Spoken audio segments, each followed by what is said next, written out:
जी SHO दाता दरबार शहजाद अली साहब कहते हैं एक टांग से मजूर है 3/5/2025 को SHO साहब हमरा मुलाजिम ये मिलाएं उसको हाफिज़ उबैदुल्ला को साहिल के घर दाखिल हुए। पुलिस वालों ने साहिल की फैमिली पर तशद्दुद किया। चांदी शाह मुलाजिम बार बार कहता रहा कि जुआ कहाँ हो रहा है, डकैत कहाँ पे हैं। साहिल के बेटे से 35,000 रुपये निकाल लिए और चले गए। ये SHO साहब के ऊपर ही इल्ज़ाम है, इसको वेरीफाई करेंगे DSP साहब। अस्सलाम वालेकुम SHO साहब इस्लामपुरा। जी DSP इस्लामपुरा शहजाद अली साहब कहते हैं एक टांग से मजूर हैं। SHO साहब ने रेड किया 5-7 मुलाजमों के साथ और पुलिस वालों ने आके साहिल की फैमिली पर तशद्दुद किया और कहा कि जुआ कहाँ हो रहा है, डकैत कहाँ पे हैं। साहिल के बेटे से 35,000 रुपये निकाल लिए। आप मुझे ये चेक करके बता दें कि इनका साबका रिकॉर्ड जुए का है या डकैतियों का है। अगर तो पुलिस ने किसी जराइम पेशा के घर रेड किया है तो कोई बात नहीं, लिख के बता दें ये काम हमने करना है तो क्राइम कंट्रोल होना है ना। लेकिन अगर कोई गलत आदमी गलत जगह रेड हुआ या नाजायज़ रेड हुआ तो इसका इलाज करते हैं। ये इंक्वायरी करके मुझे 3 दिन में भिजवाएं, ठीक है। ये साहब मेरे पास दोबारा भी आएंगे। जिस वक्त तक कोई चीज़ साबित नहीं होती जुए की या किसी क्राइम की, उस वक्त तक मोअज़्ज़ज़ आदमी है, उसकी बात सुनना हमारा फ़र्ज़ है, ठीक है। अल्लाह हाफ़िज़। वालेकुम सलाम। मोहम्मद अफसल साहब कहते हैं इल्ज़ाम है अयूब साहिल का जानने वाला है। उसने बताया कि साहिल ने अपना मकान किराए पे देना है। इल्ज़ाम ने मकान किराए पे देने की बजाय गिरवी 5 लाख रुपए में दे दिए। साहिल को इस बात का इल्म ना था। जब साहिल को इस बात का पता चला साहिल से पैसे मांगे तो उसने जान से मारने की धमकियाँ दी। 5 लाख रुपए धोखाधड़ी से, हाँ ठीक है। इन्होंने कहा, मेरी बात सुन लें, इन्होंने कहा मकान किराए पे चढ़ाना है। उसने आगे किसी से गिरवी का वो करके एग्रीमेंट और 5 लाख रुपए अगलों से वसूल कर लिए, इनको नहीं दिए। समझ आ गई मुझे, ठीक है। परेशान ना हो, आपके पास लिखत पढ़त है ये 5 लाख रुपए उसको देने की? नहीं, आपने उससे कोई रिटर्न एग्रीमेंट किया कि जी ये मेरा मकान है, इसका तुम किराए पे दे दो? नहीं। मकान आपके नाम पे है जी। अच्छा, ज़का समझ आ गई बात।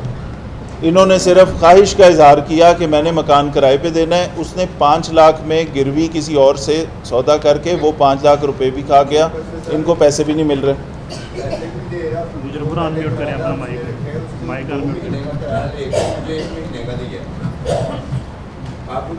अभी कर लेते हैं जी इसका मसला। SHO गुजरपुरा अच्छा आदमी है, समझ गया इस सारी बात को। अभी करते हैं। शबीर साहब कहते हैं इल्ज़ाम है जिससे पुरानी दोस्ती थी उसने अपनी बीवी के इलाज के लिए तकरीबन 60,000 रुपये बतौर अमानत लिए। कुछ दिनों में वापस करने का वादा किया, अब 1 साल हो गया पैसे नहीं दे रहा। वॉइस मैसेज में क्या कह रहा है वो? नहीं, एक बता दें, ज़ुबानी बता दें। अच्छा ठीक, चलें जी। मैसेज में बद अखलाकी भी कर रहा है, पैसे भी ले बैठा। इनका जायज़ हक बनता है ना, इससे पैसे लेके बैठा। सबूत आपके पास है कि वो, मुझे समझ आ गई सर, ठीक है। सारी बात इस पर लिखी है, उसकी समरी भी लिखी है। मुझे अगर कोई चीज़ मैं मिस कर जाऊं तो फिर मुझे ज़रूर करेक्ट करेंगे, ठीक है। मैंने अभी SHO को बता दिया। 59,500 इनके पैसे हैं जो कि वो लेके बैठा है, अभी तक वापस नहीं कर रहा। वॉइस नोट्स में वो मानता है कि मैंने पैसे देने हैं, फिर उसके बाद वाले वॉइस नोट्स में बद अखलाकी भी कर रहा है। अगर आप कंटेंट्स पढ़ लेंगे, कोई उसके अंदर इस तरह की बात हुई जिसमें कोई जान से मारने की धमकी हुई तो पर्चा भी हो जाएगा, ठीक है। तमीना बीबी कार्रवाई करते हैं, पैसे लेके देते हैं आपके इंशाल्लाह, परेशान ना हो। तमीना बीबी कौन है? अच्छा जी। साहिला का मौक़िफ़ है मेरे वालिद की तरफ से 12 मरले का प्लॉट विरासत में मिला था। प्लॉट में मौजूद सामान जो मेरी मलकियत था मैंने अपनी मर्ज़ी से फ़रोख्त कर लिया, लेकिन मेरे शौहर ने थाना शालीमार में दरख्वास्त दी कि इन खातून के मज़दूरों ने वो सामान चोरी किया। वो मेरे मज़दूरों को तंग करते हैं। शौहर के मैनेजर ने प्लॉट से लोहे के टी आयरन और गार्डर जो 10 लाख के हैं मेरी मर्ज़ी के बगैर गायब कर लिए। तो मैंने दरख्वास्त दी, लेकिन सब इंस्पेक्टर आसिम ने मेरे शौहर से साजबाज करके इस दरख्वास्त को दाखिल दफ्तर कर दिया। ठीक है, आसिम मजीद मेरे शौहर के कहने पर मेरे प्लॉट पर काम करने वाले मजदूरों, मियाँ बीवी लड़ रहे हैं आपस में, अलहदगी हो गई आपकी, इकट्ठे रहते हैं, तो इतना लड़ते क्यों हैं? अच्छा ठीक, चलें जी। अपना SHO साहब और DSP साहब को मैं ये फ़ोन पे बता देता हूँ। आप जाएंगे मौके पे, आप इनके कागज़ भी देखेंगे। अगर उस जगह की मालिक काबिज़ ये हैं और उसके ऊपर कंस्ट्रक्शन में कोई नाजायज़ तौर पर विदाउट एनी कोर्ट के किसी हुक्म के अलावा कोई बदमाशी से कोई चीज़ कर रहा है तो उसका इलाज करें, चाहे वो शौहर ही हो। ठीक है, चेक कर लेते हैं। उसने कोई स्टे तो नहीं लिया हुआ, कोई केस अदालत में तो नहीं चल रहा। वो कहती हैं कि ये वरासती मलकियत थी इनके वालिद की और इनके नाम पे ट्रांसफ़र हो गया।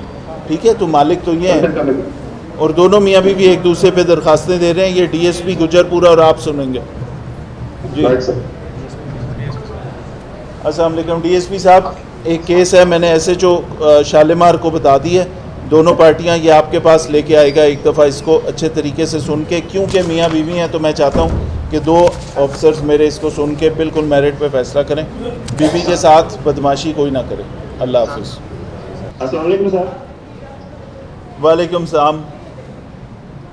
दरख्वास्त गुजार कहते हैं साहिल ने इल्ज़ाम ले सजाद से गाड़ी 5,35,000 रुपये में ख़रीदी, 4 लाख अदा करके गाड़ी हासिल कर ली। 1,35,000 तब देने थे जब रजिस्ट्रेशन करवा के देनी थी। गाड़ी की मरम्मत पर 1,70,000 और लगा दिए इन्होंने।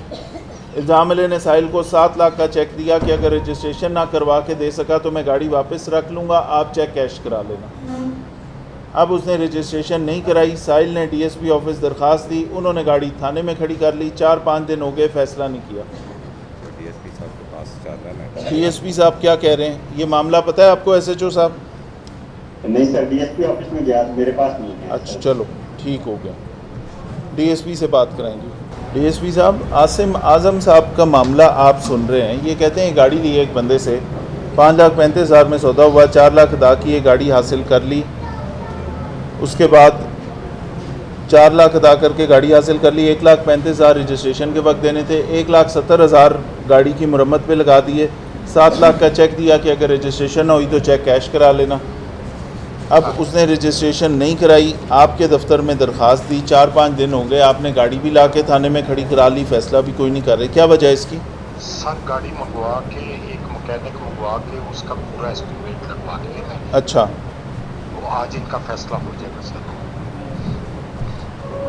DSP साहब कह रहे हैं कि वो मैकेनिक से इसका एस्टीमेट लगवा के फ़ैसला कर देंगे। आसिम आज़म साहब, ठीक है, आज फ़ैसला होगा शाम को, जिस वक्त ये आप डिसाइड करेंगे मुझे बता देंगे। इतने दिन आपकी तो ड्यूटी इधर मैचेस पे भी नहीं थी, लेट क्यों किया इसको? सर ये गाड़ी लाने में भी लेट हुए, वो चले गाड़ी वो लेट लेके आई, वो कागज़ लाने पे लेट हो गया, लंबा हो गया ना काम। सर आज इन्हें पैसे हो जाएंगे। DSP साहब मुझे बताएंगे आज शाम को फ़ैसला करके, इसका आज हो जाएगा। ठीक है, दोनों फरीक पूरे आ जाएं उधर तो आज ही मामला हल होता है। अल्लाह हाफ़िज़।